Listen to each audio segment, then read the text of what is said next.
Qurt tayyorlab O'zbekiston shaharlaridagi bozorlarni zabt etgan ishtixonliklar ishtixon qurtini brendga aylantirish harakatida. Halol qurtlar bilan xorijdan ham xaridorlar topishgan. Ularning qurtlari Qamchiq dovonidan tortib, xorij bozorlarigacha yetib borganini ko'pchilik biladi.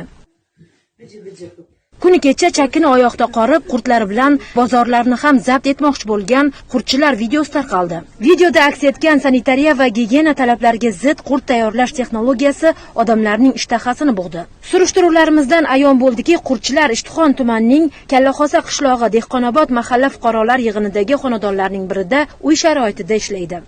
Shu kuni olib kelib bergan chakkini qurt qildik. Keyin men sog'ligim to'g'ri kelmadi, xo'jayinim ham uyda yo'q edi.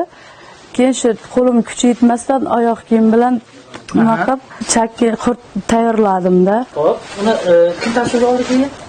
Keyin qo'shnimiz tasvirga oldi. Internetga chiqqanini kechqurun bildim.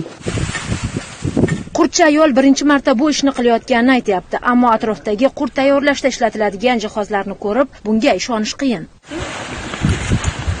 Tasvirlarni qo'shnisi, havaskor tiktokerlar olgan va global tarmoqqa joylagan. Shunchaki qiziqish bilan mahalla qizlari, yangamlar, qarindoshlar hangama qilib olingan narsa, hech qanaqa maqsad bo'lmagan.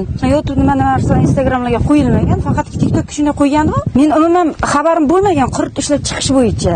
Men Rossiyada yurganman, chetda yurganman, birinchi marta ko'ryapman. Bular ancha yillar meri bilan shug'ullangan.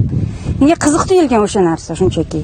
Mahalla raisining aytishicha, bu yerda qurtning orqasidan mo'may daromad topib, biznesda o'zini topganlar ko'p. Bu ayolning ishi ularning halol mehnatiga soya solgan. Uchastkoi bilan birgalikda kelib, ko'rdimda kelin. Mana u sizlarmi dedim, bo'yniga oldi. Nima maqsadda qildilar? Men sizlarga tushuntirdim. Ayollar yig'ib bir tushuntirdik biz. Tushuntirishlar bor. Bak qo'shni mahallamizda ro'yxatdan o'tgan haqiqiy toza ozoda qilib eksport qiladigan qurtchilarimiz bor. Qurutni o'zim yaxshi ko'rib yedim-da.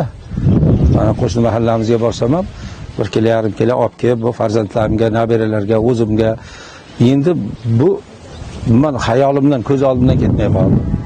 Bu kelinni kelib shunday qilsan, kelin buni toza ozoda qilib bu yoqda ko'rganmiz, u qo'shni mahallada tadbirkorlarda juda chiroyli holatda qilinadi.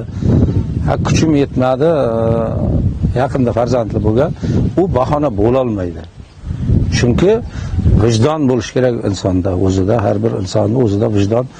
Bolamga yediryapman shuni, yo o'zim yeyman.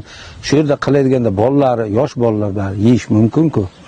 Yegulik tayyorlab sotuvchilar halol bo'lish kerak. Eng muhimi, mijozni aldab bo'lmaydi. Biznesda yolg'on aralashdimi, uning bozori kasod. Sanitariya va epidemiologik osoyishtalik markazi xodimlari o'zining vakolati qurtlarni tegishli tartibda yo'q qilishgagina yetishini aytmoqda.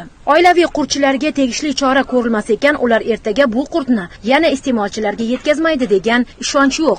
Mo'tabar Nurmuhammedova, Ozodbek Nurmuhammedov, Samarkandda.